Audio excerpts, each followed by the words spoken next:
Hello, everyone, and welcome to the Walk and Talk Faith podcast. I'm Annie. Hi, I'm Jason. Oh, it's so good to see everybody. Welcome to the weekly segment where we come together to share updates of our lives as we walk in our faith each week. So, Jason, how's your week going? It's been one of my roughest weeks on record. Oh my goodness. It's probably been the toughest week I've had in years. So I'm looking forward to hearing your story, and I'm anxious to share my story with you as well.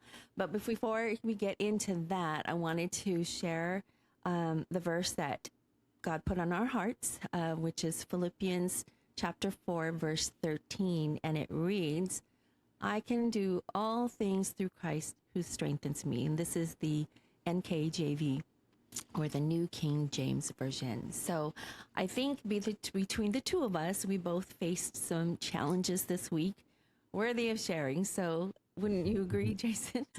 It's been pretty dire for both of us this week. Yeah, agreed. So I mean, we live in different worlds, but man, has it been a rough week for us. For sure, for sure. So I think you alluded to this last week when you told everybody Annie's getting oral surgery, so she couldn't join us and whatnot. So let me give some context. So last week, I suffered a huge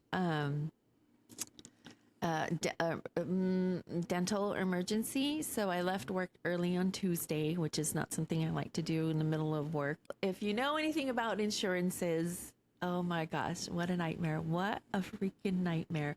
But let me just tell you this, because our company, sadly, in that gap where the old insurance ended like May 31st, and then it doesn't actually officially start until August. So we have like this 2-month gap where we're like in limbo. What a fine time to pick a dental emergency when I was. Is there ever a good time for a dental emergency, though? There's never a good time for any emergency at all whatsoever. So yes, I spent a good part of last Tuesday on the phone with our insurance company, and first of all, proving that I had insurance. Second of all, they steered me wrong in saying that I was PPO. So I went into a PPO dentist as they sent me, there's one real close by you, go there. I sat in their chair for a good, 40 to 45 minutes. And they took full x-rays, and it was such a posh dental office. They identified the issue. I have an abscess. I have a root canal gone bad, and I had a broken crown and abscess, like I said, and it just was affecting all the neighboring teeth. Agree. This has been an ongoing contributor to your other health problems as well, because your teeth will do that to you. Very much so, very much so. So anyways, I'm sitting in the chair. About 50 minutes later, they come back to me and they say, they were so insistent saying that I was PPO. So it was a whole thing. So, then I had to go back in the car, and the poor dental office didn't charge me a dime. So that was very gracious of them. And I just knew the Holy Spirit was just on my side. So, so I sat in my car for another good, I want to say hour, literally, on the phone with health insurance or dental insurance again, getting a list of all our dental HMO providers in the area and whatnot. So long story short, I went to an HMO provider, dental provider, and the same thing, radiographs, everything, right? So I'm sitting there, and they just said, okay, well, we can't verify your insurance. We see that you're eligible. We just can't give you the dollar amounts yet. So I sat in their office for upwards of literally 3 hours in pain, holding my mouth in distress. And I'm sure my blood pressure was going up. I hadn't eaten, mind you, I hadn't eaten one thing because it was so painful. So painful. It radiated all the way up to my skull. But literally close to like 5 hours later, they sent me home, couldn't do anything. So I would have had to pay over $1,000 to have two teeth extracted, because they knew that the one was definitely the root canal issue and then the neighboring tooth and whatnot. So, and I just couldn't pay it. I'm like, no, I'm sorry. I got to figure something out. Come to find out, I had to work out the insurance, and then somebody else gave me another dental office to go and check out. In fact, it was the local dental university. They were overseen by oral surgeons and doctors and whatnot. So I went there on Friday. So it's Tuesday, Wednesday, Thursday, Friday. 3 days later, in pain, they saw me first thing, and the student dentist was the sweetest gal. Her bedside position or disposition was just beautiful. It was a Christian university, so they were very prayerful and they prayed before every procedure, which I found very just a blessing. They prayed over me. They prayed over the doctor's hands and guiding their hands and giving them wisdom and discernment. So all of that was just beautiful. What a welcome change. So mind you, she did the teeth extraction. She did go over the numbers beforehand, and she says, "So, you ready for the numbers?" And I was really bracing myself. I thought, oh no, this is going to be another failed attempt. Da, da, da. And it ended up being like $178 for everything total. And she even said, "I don't think we need to extract that second tooth. I can see where there's some issues going on, but I think it's salvageable. So I think we only need to do the one. And we'll get that, pulled out, and you'll start to feel relief in no time." And I'm like, oh my God, thank you so much. So that happened. And then I was down for the count Friday. That's when you saw me, when I jumped in the Discord and you saw me and I was not myself. And it took me 3 days up until like the following Tuesday to go back to work. I did have a dry socket. Yes, I had to go back in the middle of this week to go back to have the doctor take a look at it as well. And he confirmed, yes, it was a dry socket. They flushed it out and repacked it and sent me on my way and gave me this thing called Peridex, Peridex, which is a peroxide for your mouth. You can clean and flush out your mouth on the daily, and it has helped me so much. So yes, that was definitely a challenge. But I will say this, starting from that Tuesday when I was bouncing around from dental offices, PPO and HMO offices and whatnot, I had nothing else but to do and surrender. And the pain was so excruciating. And I knew that God was in control.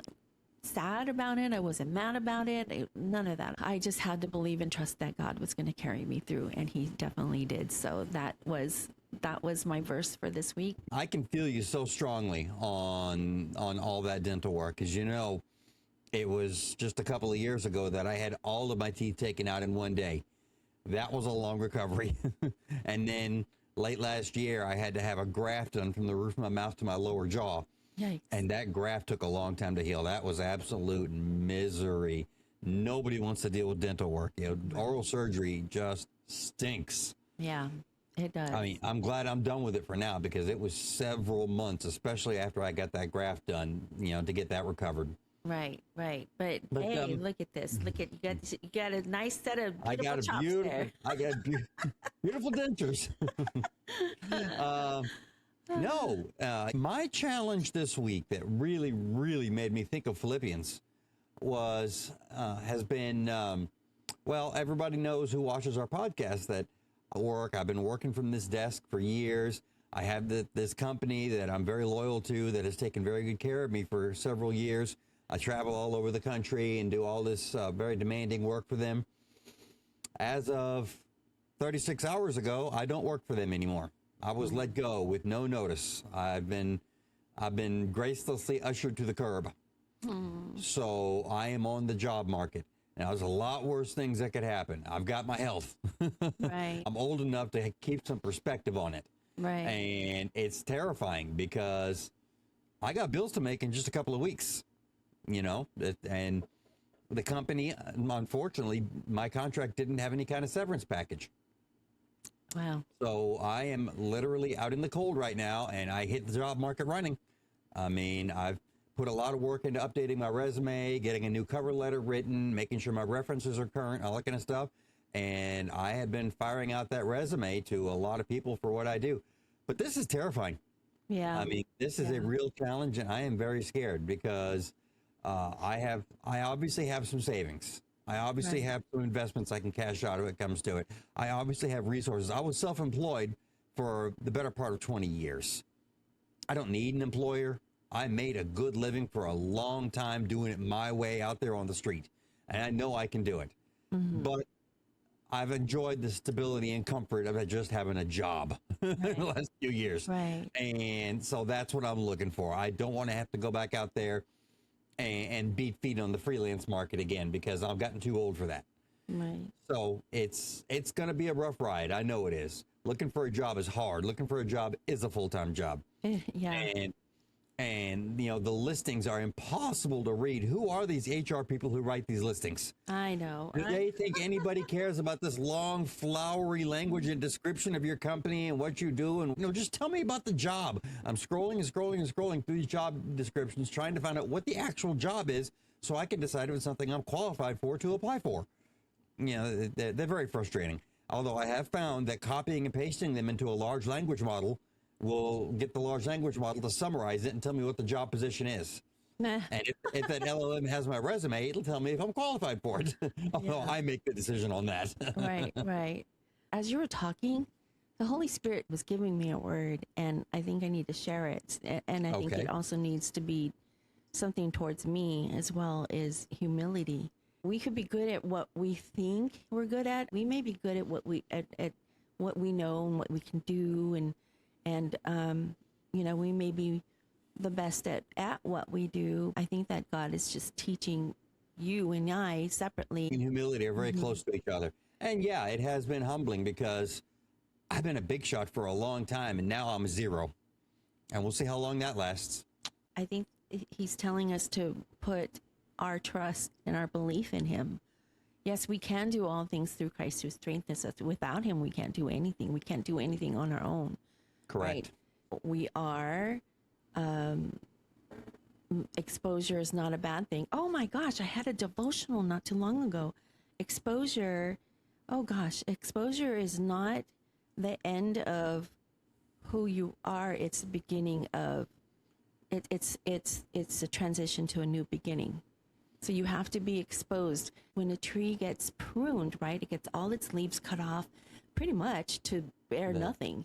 The weak or the dead branches are cut back so that the stronger ones can continue to make the whole tree stronger. Right, and it's exposed. So in order for that tree to produce the correct kind of fruit, it needs to be exposed to be able to, you know, heal, right? To heal and start new. And oh gosh, and the other day I was reading about being plugged into your source. So all these are coming together now. Plugging into your source, meaning like if take your phones and your electronics, for instance, if they're not charged or plugged into its source, then it weakens and it's not of any use, right? Just a dead phone doesn't help anybody. No, I agree with that. Yeah, and just like the vine, what does it say in the Bible? That he is the vine and we are the branches. So if we're not plugged in, if we're not attached to that vine, we lose that source, we lose that power. So we're dead without that source. So let's you and I stay close to that source. Right? I agree. Oh my gosh. Didn't we say we were going to let the Holy Spirit lead this session in here? It's just, yeah. So I think those are the words that came to me while we were talking about this. And yes, you know, what I've gone through, nobody can ever go and understand what I go through, because being sick with Sjogren's and being sick with all these different things that I'm suffering from. I was actually looking at a few online positions as well today. And one of the questions that came to mind, I've never, ever, ever paid attention to it. I've never, ever paid attention to disability, where it talks about, do you have a disability? It'd be a California requirement, because I've never seen that on documents in Texas. I see. But for me, it never dawned on me that my disability is something of importance, because I keep brushing it off like, oh my gosh, I'm so embarrassed. I don't want anybody to know that I have Sjogren's. I don't want... It's nothing to be embarrassed about. It's exposing myself a little bit. It's being vulnerable, but at the same time, it's letting everybody know that, listen, what you go through, what everybody goes through, right? You and I both go through is definitely different from each other's. Oh, you can just brush it off or shake it off, but really internally it's hurting or it's making me ill, things like that. So we have to be really sensitive to other people, and just be mindful. You never know if that person's going through a bad day or not. Each of our journeys are so different and so separate. They all carry their own weight, right? We just need to be more sensitive to each other. We need to be sensitive to our neighbors. We never know what they're going through. Absolutely. And those challenges come big and small, but they come every day. Challenges are part of life, and rising to those challenges is part of what defines us. Yeah. Whether as Christians or as people. Rising to our challenges is part of what we must do. When life gets difficult, we can't just curl up and die. We can't just let it go away. We have to rise to the challenge, by some means or another. And though that varies for everybody. I mean, look at the huge variation between you and I. We've both been through brutal challenges in the last few days, but they're very different. A dental emergency is horrible. Right. It's so painful. I hate dental problems. I could not eat for almost a week. Yeah. It's also blindingly infuriating to lose your job with no notice and no severance. Yes. And we're both dealing with huge issues here, but they're different worlds, and we all respect one another's challenges. We really should. And I have to say, the day that you told me, I just saw a blurb on my phone. Boop, boop. I just lost my job today. I'm like, wait, what? And so I'm like, whoa, I'm driving still. Oh my gosh. And I had to wait until I got to a stopping point to where I can even reply and say, what? And how many question marks did I have? Like 4. I went back and looked. So it was jarring. I felt like Aaron's brother were over there lifting up his arms, because I felt like you needed that lift. You needed, I have to raise you up right now, God. I need all I can get for the time being. Because actually, when I started with this company, I started in September of 2023. And whenever I make my resume, I always put a date on the file name so I know how recent that resume is if I go back to it. Right, same with me. So I went back to my most recent resume so I could update it. My most recently updated resume was from June of 2023. I created the resume in June, and it took until the end of August for me to start the position. Wow. I hope it doesn't take that long this time. Yeah. Oh, my goodness. Yeah. I mean, find and start the position, I guess I should say. We're praying for Jason, everybody. So be in agreement with me, everybody. Lay hands on him right now and pray for him. Pray for him that he... And I appreciate it so much. I need everybody's prayers. Don't ever think that you have to go through life alone. Being able to be with like-minded individuals, like other Christians, to be able to lift you up, to be able to edify you, to be able to, give you encouragement. So don't ever feel like you need to go through life alone, because you're not meant to go through life alone. We're here to help you, help carry that burden. God's in charge, and that Jesus You're not has alone. You're not alone. Yeah. Whoever you are valued by somebody. Absolutely. There is someone out there whose life is better because you are in the world. Right.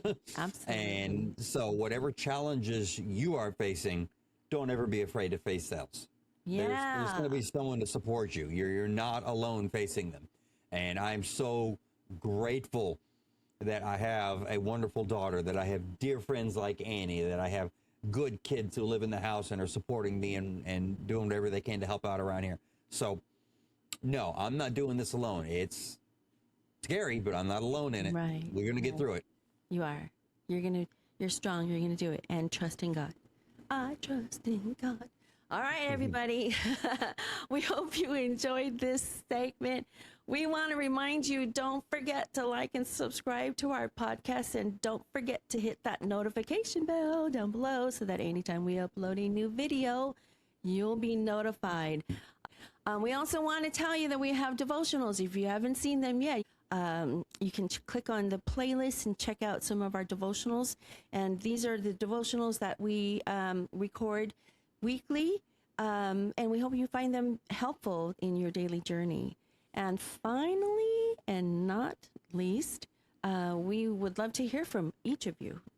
So don't forget to comment down below on any part of this segment you enjoyed, or if you have any specific questions for any one of us, be sure to let us know in the comments below. And if you don't already know, we have an email. You can check us out or send us any emails at walkandtalkfaith@gmail.com. Don't forget to follow us on social media. And you can check all of that information down below in the show notes. All right, you guys. Don't miss it out, and let us know what you think. Yeah, we truly appreciate you guys hanging out.